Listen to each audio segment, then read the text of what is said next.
अभी तक तो मुझे कोई भी शिकार नहीं मिला है और प्यास भी लग रही है। क्या करूं?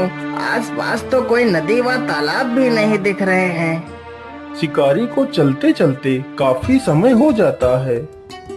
मुझे लगता है वहाँ पर कोई झरना है। हाँ हाँ, जल्दी से चलकर देख लेते हैं। अरे वाह, यहाँ तो एक झरना है। चलो जल्दी से पानी पी लेता हूँ।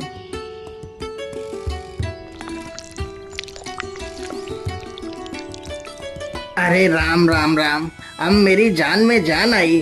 पानी के बिना तो मेरी जान ही निकली जा रही थी। चलो अब शिकार ढूंढते हैं।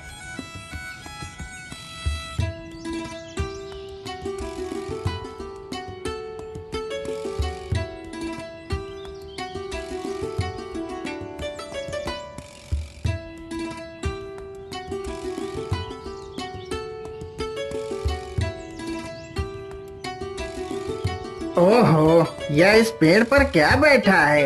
अरे वाह, यह तो एक सुनहरा बाज है। यह बाज तो बड़ा कीमती लग रहा है। शिकारी तुरंत ही अपना धनुष बाण संभालता है और बाज पर निशाना लगा देता है। कमान से तीर निकलते ही बाज को जा लगा, लेकिन बाज जमीन पर ना गिरकर आकाश में उड़ता हुआ चला जाता है। अरे चल चल चल चल चल, आज यह सारा खेत जोतना है। जल्दी चल। अरे राम राम राम, ये क्या है? इस बाज को तो किसी ने तीर मार दिया है, लेकिन यह बाज तो कितना सुंदर है, मानो इसके पंख सोने के हों। पानी पानी पानी। अरे ये बाज तो प्यासा है। रुको रुको, मैं तुम्हें अभी पानी पिलाता हूँ। वह किसान तुरंत जाता है और पानी का मटका उठाकर लाता है। फिर बाज को पानी पिलाने लगता है। मेरी मदद करो, मेरे शरीर से इस तीर को निकाल दो। मुझे बहुत दर्द हो रहा है। अच्छा अच्छा, रुको, मैं तुम्हारे शरीर से इस तीर को निकाल देता हूँ।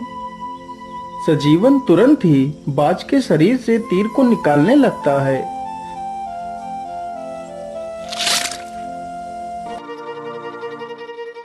अरे राम राम राम, तीर निकालने के बाद तो खून निकलना बंद ही नहीं हो रहा है। चलो चलो, मेरे घर चलो, मैं तुम्हारे शरीर पर दवाई लगा दूंगा, जिससे तुम स्वस्थ हो जाओगे। किसान तुरंत बाज को लेकर अपने घर जाता है और उसके शरीर पर दवाई का लेप करता है। हे नेक दिल इंसान, तुमने मेरी मुसीबत में सहायता की है। मैं तुम्हारा ये एहसान कभी नहीं चुका सकता। तुम्हें जब भी मेरी मदद की आवश्यकता पड़े तो मुझे जरूर याद करना। मैं तुम्हारे पास दौड़ा चलाऊंगा। इतना कहकर वह बाज वहां से चला जाता है। वह किसान लोगों की मजदूरी करके अपना पेट पालता था। धीरे धीरे इसी प्रकार गुजरता गया। अब वह किसान काफी बूढ़ा हो चुका था। अरे सजीवन दादा, आपको खेत जोतते जोतते पूरे 4 दिन हो गए हैं। अभी तक आपने मेरा खेत जोत ही नहीं पाया है। इतने दिनों में तो पूरे 4 खेतों की जुताई और हो जाती। क्या करूं मालिक, अब मुझसे जल्दी जल्दी काम नहीं हो पाता है। यदि काम नहीं हो पाता है तो जाकर अपने घर बैठिए। काम करने की कोई आवश्यकता नहीं है। बेटा, यदि मैं घर बैठ जाऊंगा तो खाऊंगा क्या? मुझे कुछ नहीं पता, तुमसे कोई काम नहीं करवाना। ये पकड़ो अपनी मजदूरी और जाओ यहाँ से। बेचारा सजीवन चुपचाप पैसे उठाकर अपने घर की ओर चला जाता है।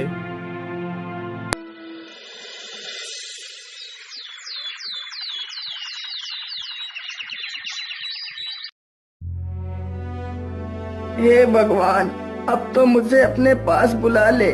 मुझे एक वक्त का खाना खाने के लिए भी सोचना पड़ता है।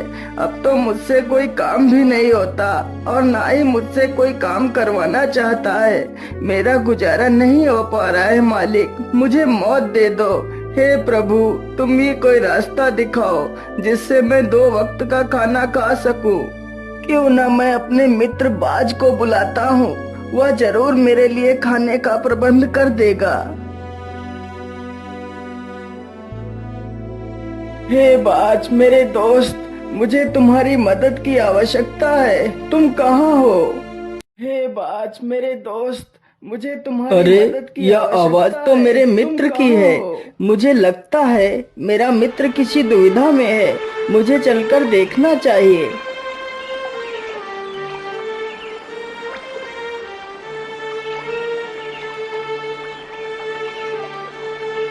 बोलिए मित्र, आपने मुझे याद किया, बोलिए क्या बात है। मेरे दोस्त, मैं बहुत मुसीबत में हूँ, मेरी सहायता करो।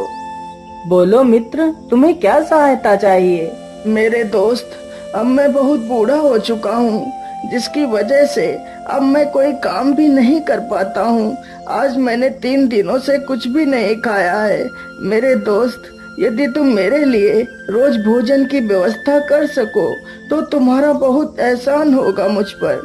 तुम चिंता मत करो, मैं रोज तुम्हारे लिए समंदर से मछलियाँ ले आया करूँगा। उन मछलियों को खाकर तुम अपनी भूख शांत कर सकते हो। हाँ हाँ, तुम ठीक कह रहे हो बाज। बाज तुरंत ही मछलियां पकड़ने के लिए चल पड़ता है। वह चलते चलते समंदर के किनारे पहुंच जाता है।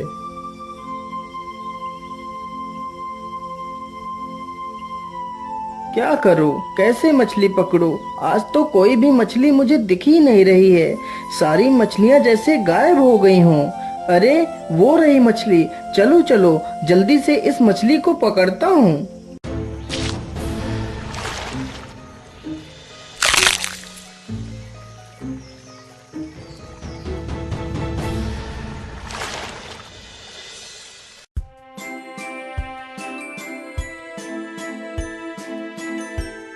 अरे वाह मेरे प्यारे बाज, तुमने तो मुझे मरने से बचा लिया, नहीं तो मैं भूखों मर जाता। नहीं मेरे मित्र, मेरे रहते हुए तुम्हें चिंता करने की कोई आवश्यकता नहीं। मैं रोज इसी प्रकार तुम्हारे लिए मछलियाँ ला दिया करूँगा। इसी प्रकार बाज रोज मछलियां पकड़ कर लाता और उस बूढ़े व्यक्ति को देकर चला जाता।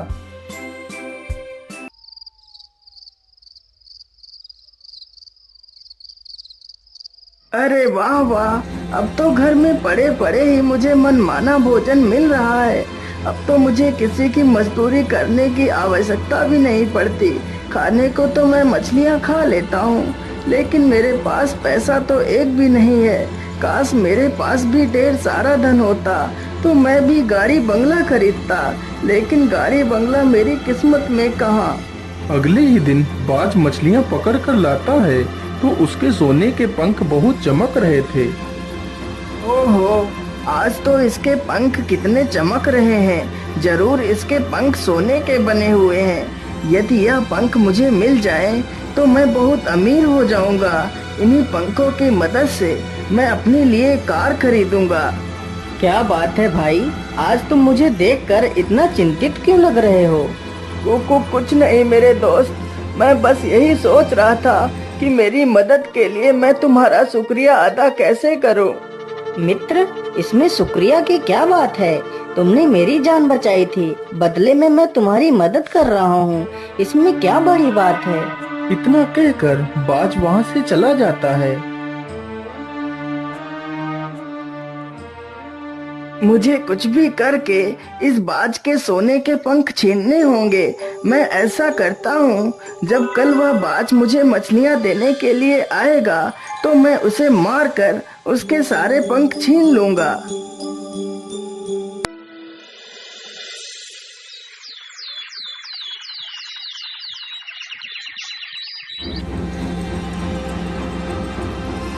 अगले ही दिन बाज जैसे ही मछलियां पकड़कर उसे देने के लिए आता है और वह जमीन पर बैठता है, तभी वह बूढ़ा व्यक्ति पीछे से आकर उस पर जोर से वार करता है और बाज को मार देता है।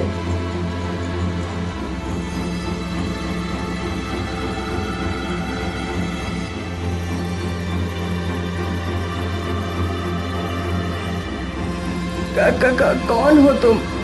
मैं एक ऋषि हूँ। मैं बहुत लालची था, जिसकी वजह से मुझे मेरे गुरुदेव ने यह श्राप दिया था कि मैं एक सुनहरा बाज बन जाऊंगा और जब कोई व्यक्ति मुझे देखकर लालच में आकर मेरी हत्या कर देगा तो मैं इस श्राप से मुक्त हो जाऊंगा और यह श्राप हत्या करने वाले पर लागू हो जाएगा और वह भी एक सुनहरा बाज बन जाएगा।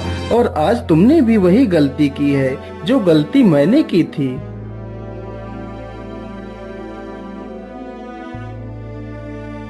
हे साधु बाबा, मुझसे बहुत बड़ी भूल हो गई है। अब मैं अपने वास्तविक शरीर को कैसे पाऊंगा? हे सुनहरे बाज, अब तुम भी किसी लालची व्यक्ति की तलाश करो। वह व्यक्ति ही तुम्हें इस श्राप से मुक्त करा सकता है।